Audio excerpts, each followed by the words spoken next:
प्रश्न दिया है, एक व्यक्ति दो वस्तुएं निश्चित धनराशि में खरीदता है।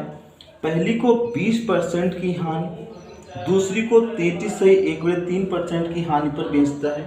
यदि पूरे सौदे में 560 रुपये की हानि हुई हो तो दोनों का विक्रय मूल्य क्या होगा। यानी दोनों वस्तुओं का सेलिंग प्राइस पूछा जा रहा है। यदि पहली वस्तु का क्रय मूल्य दूसरी वस्तु के विक्रय मूल्य के बराबर है तो सबसे पहले 20% की हानि पे, एक वस्तु को 20% की हानि, तो 20% का मतलब हो गया 1/5, ठीक है। तो 5 की वस्तु वो कितने में बेचता है हानि पे, तो एक कम कर देंगे, 5 से 1 गया 4, 5 की वस्तु 4 में बेचता है। ये हो गया CP, इधर हो गया SP, क्रय मूल्य विक्रय मूल्य, ठीक है। दूसरी वस्तु इस पर हानि कितनी है, 33 से 1/3%, तो इसकी फ्रैक्शन वैल्यू होती है 1/3, यानी 3 की वस्तु जो है अगर है तो वो 1 की हानि यानी 3 में से क्या 2 में बेचता है, ठीक है। ये हो गया। अब यहाँ पे क्या टोटल फाइनल यानी ओवर पूरी फाइनली जो उसको हानि होती है वो 560 रुपये की होती है पूरे सौदे में। दोनों का विक्रय मूल्य पूछा जा रहा है और लिखा है यहाँ पे पहली वस्तु का क्रय मूल्य, ये पहली वस्तु का क्रय मूल्य है, दूसरी वस्तु के विक्रय मूल्य के बराबर है। यानी ये कह रहा है कि ये दोनों, जो पहली वस्तु का क्रय मूल्य ये है, विक्रय मूल्य दूसरी वस्तु का ये दोनों बराबर कह रहा है, तो इनको हम बराबर कर लेंगे। बराबर करने के लिए क्या करें, इसको हम क्या करें कि किससे गुणा कर लें, 2 से गुणा कर लें, तो ये 2 पंचे 10 हो जाएगा, और इस वाली को हम 5 से गुणा कर लें, तो ये 5 दूनी 10 हो जाएगा। यानी क्रय मूल्य पहली वस्तु का दूसरी वस्तु का विक्रय मूल्य इक्वल कह रहा है, तो हम इक्वल कर लेंगे। जब गुणा करेंगे तो कितना होगा, 2 पंचे 10, ये 2 चक्कू 8, 10 रुपए की चीज 8 में बेची, ये क्या होगा, 5 तियां 15 और 5 दूनी 10, ठीक है। अब देखो ये दोनों मान बराबर हो गए। यहाँ पर ये देखो पहले का क्रय मूल्य दूसरे का विक्रय मूल्य बराबर हो गया। अब टोटल कितना होगा, दोनों वस्तुएं कितने में खरीदी उसने, 15 और 10 25 में खरीदी, और बेची कितने में, 10 8 18 में बेची, ठीक है। दोनों वस्तुएं 25 में खरीदी, और यहाँ पे दिख नहीं रहा है, थोड़ा पीछे बढ़ा दें, ठीक है। ये 10 पहली वस्तु 10 में खरीदी, पहली वस्तु का क्रय मूल्य 10 है, दूसरी वस्तु का क्रय मूल्य 15 है, पहली वस्तु का विक्रय मूल्य 8 है और विक्रय मूल्य 10 है, टोटल क्रय मूल्य 25 है, टोटल विक्रय मूल्य 18 है। अब जो वैल्यू दी है वो लिख लेंगे। यहाँ पर 560 रुपये की हानि हुई फाइनली, ठीक है, तो 560 लिख लिया, 560 की हानि हुई। और यहाँ पे हमारा कितने की हानि हुई, 25 रुपये की चीज़ उसने 18 में ही बेच दी, तो कितनी 7 की हानि हुई, तो अपान में 7 रहेगा। मल्टीप्लाई में जो पूछा जा रहा है विक्रय मूल्य, तो पहले का विक्रय मूल्य ये है, दूसरे का विक्रय मूल्य ये है, तो पहले 8 लिखेंगे, अब सॉल्व कर लेंगे। 7 8 56, 8 8 64, यानी 640 हो गया। ये पहली वस्तु का विक्रय मूल्य आ गया, ये हो गया। दूसरी वस्तु का निकालेंगे तो 8 की जगह कितना कर देंगे हम, 10 लिख देंगे, 10 लिख देंगे तो कितना हो जाएगा, 800 हो जाएगा। तो फाइनली यही आंसर हो जाएंगे। पहली वस्तु का सेलिंग प्राइस 640 रुपये है और दूसरी वस्तु का सेलिंग प्राइस 800 रुपये है, यही राइट आंसर है। अगला प्रश्न है, एक दुकानदार 1710 रुपये में 2 वस्तुएं बेचता है, दोनों वस्तुओं को 1710 रुपये में बेचता है, ठीक है। पहली वस्तु को 10% हानि, यानी 10% का मतलब हो गया 1/10, तो 10 रुपये की चीज़ है, अगर 10 अगर क्रय मूल्य है तो एक कम हानि 1 हो जाएगी, 9 रुपये में बेच रहा है, ठीक है। 10 रुपये की चीज़ 9 रुपये में बेच रहा है। फिर दूसरी वस्तु को 25% लाभ पर, 25% की फ्रैक्शन वैल्यू होती है 1/4, ठीक है।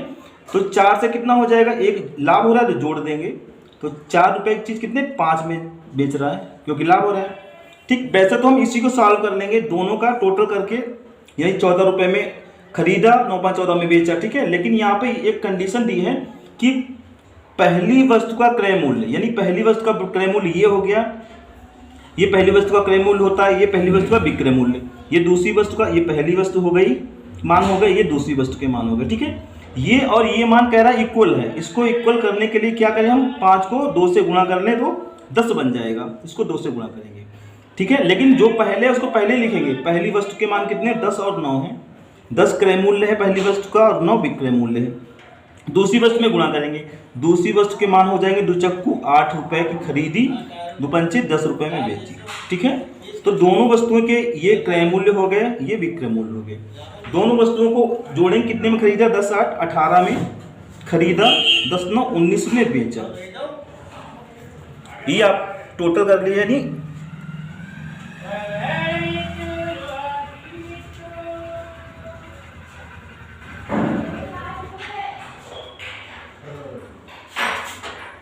अठारह में 10 8 18 10 9 18 में खरीदा और 19 में बेच दिया, ठीक है। इसके बाद में जो वैल्यू दी जाती है वो हम नोट कर लेते हैं, 1710 रुपये। तो 1710 रुपये ये जी क्या है, 1710 रुपये में दो वस्तुएं बेचता है। तो दोनों वस्तुएं यहाँ पे कितने में बेच रहा है, 19 में बेच रहा है। ये भी विक्रय मूल्य है, तो विक्रय मूल्य की कंपेयर विक्रय मूल्य से करेंगे और मल्टीप्लाई में जो हमें क्या पूछ रहा है, लाभ या हानि। तो 18 से 19 में बेच रहा है, एक यूनिट का लाभ हो रहा है, तो 1 यूनिट का मान निकालना है। 19 नेमा 171, तो नेमा 1 0, तो कितना हो जाएगा, 90 रुपये का उसे लाभ हो जाएगा। ये राइट आंसर होगा, 90 रुपये प्रॉफिट हो जाएगा। क्वेश्चन दिया है, ए अपना लाभ विक्रय मूल्य पर जोड़ता है और बी अपना लाभ क्रय मूल्य पर जोड़ता है, ठीक है। तो लाभ है कितना, दोनों को 20% लाभ होता है, तो 20% की फ्रैक्शन 1/5, ठीक है। यानी ए जो है वो अपना विक्रय मूल्य पर, तो ये लाभ हो गया और ये विक्रय मूल्य हो गया। तो क्रय मूल्य कितना होगा, 4 होगा क्रय मूल्य, तभी तो 4 में 1 का लाभ हो 5 का हुआ, ठीक है। तो 4 ये जो क्या करता है, 4 की चीज़ कितने बेचता है, 5 में बेचता है। 4 क्रय मूल्य है तो 5 विक्रय मूल्य, ठीक है। दूसरा भी फ्रैक्शन 1/5 ही है, क्योंकि बी का भी प्रॉफिट यही है, 20% ही लाभ है। तो ये क्रय मूल्य पर जोड़ता है, यानी क्रय मूल्य 5 है और विक्रय मूल्य कितना हो जाएगा, 1 लाभ हो जाएगा, 5 और 1 6 हो जाएगा। यानी 5 अगर लाभ है, वो 5 अगर सीपी है तो एसपी कितना हो जाएगा, 6 हो जाएगा, बी हो जाएगा। बी ने क्या किया, 5 में खरीदी व 6 में बेची, ठीक है। अब यहाँ पे लिखा है यदि प्रत्येक का विक्रय मूल्य 1800 रुपये हो, इसका मतलब हुआ दोनों के विक्रय मूल्य समान है, 1800 रुपये हैं। तो हम इनको समान कर लेंगे, ठीक है, क्योंकि विक्रय मूल्य दोनों के इक्वल है। इक्वल करने के लिए इसको हम किससे, 6 से मल्टीप्लाई कर लें, इसको 5 से मल्टीप्लाई कर लें, ठीक। जब गुणा होगी तो पूरी समीकरण में गुणा होगी, तो 6 चौक 24 हो जाएगा, 6 पंचे 30 हो जाएगा। तो ए ने क्या किया, 24 में खरीदा, 30 में बेचा। अब बी का निकालेंगे, 5 से गुणा करेंगे, 5 25 और 5 छक्का 30। देखो यहाँ पे विक्रय मूल्य सेलिंग प्राइस समान हो गए, ठीक है। अब यहाँ पे देखो लिखा है कि ये पूछा जा रहा है, लाभों में अंतर पूछा जा रहा है। तो यहाँ पे ए को कितना लाभ हो रहा है, 24 में खरीद रहा है, 30 में बेच रहा है, 6 का लाभ हो रहा है, 6 का लाभ हो रहा है। बी को कितना लाभ हो रहा है, 25 में खरीदा, 30 में बेचा, 5 का लाभ हो रहा है, ठीक है। ये दोनों के लाभ की यूनिट आ गई। अब जो वैल्यू दी है वो नोट कर लेते हैं, 1800 रुपये। 1800 रुपये क्या है, विक्रय मूल्य है। तो यहाँ पर एक का विक्रय मूल्य कितना है, 30 है। विक्रय मूल्य की कंपेयर विक्रय मूल्य से करते हैं और मल्टीप्लाई में जो पूछा जा रहा है लाभों में अंतर। तो लाभों में कितने का अंतर है, 1 का अंतर है, तो 1 से गुणा कर देंगे, काट लेंगे, 3 18, तो 60 रुपये का उसे लाभों में अंतर कितना, 60 रुपये। ये राइट आंसर होगा। तो इस तरह आप डिफिकल्ट से डिफिकल्ट क्वेश्चन भी बहुत आसान तरीके से लगा सकते हैं। अगला प्रश्न है, सुनील अपना लाभ विक्रय मूल्य पर तथा सुजीत अपना लाभ क्रय मूल्य पर गणना करता है, ठीक है। दोनों के लाभों में अंतर 900 रुपये है तथा दोनों का विक्रय मूल्य समान है। यदि सुनील को 50% तथा सुजीत को 40% का लाभ प्राप्त होता है तो दोनों के विक्रय मूल्य निकालो। दोनों के विक्रय मूल्य निकालने हैं तो यहाँ पे परसेंट देख लेंगे। प्लस सुनील की लाभ कितना हो रहा है, 50%, तो 50% का कन्वर्जन होता है 1/2। चूंकि ये विक्रय मूल्य पे है, ये किस पे है, विक्रय मूल्य पे है, तो ये तो हो गया उसका प्रॉफिट, ये हो गया एसपी। सीपी कितना होगा, यानी 1 का लाभ लेके 2 में बेचता है तो कितने में खरीदा होगा, 1 रुपये में तो खरीदा होगा। अब यहाँ पे सीपी और एसपी का रेशियो बना लेंगे। सीपी कितना है, 1 है, 1 रुपये की चीज़ वो कितने बेच रहा है, 2 में बेच रहा है। ये नाम कौन है, सुनील है, ये सुनील, ठीक है।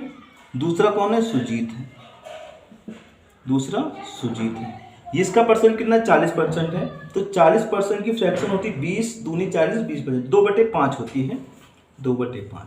ये अपना क्रय मूल्य पर ही, ये लिखा है क्रय मूल्य पर, ठीक है। तो क्रय मूल्य पर, तो ये क्रय मूल्य है, ये लाभ है, तो क्रय मूल्य कितना है, 5 और 2 का लाभ हो रहा है, तो विक्रय मूल्य कितना हो जाएगा, 5 2 7 हो जाए, ठीक है।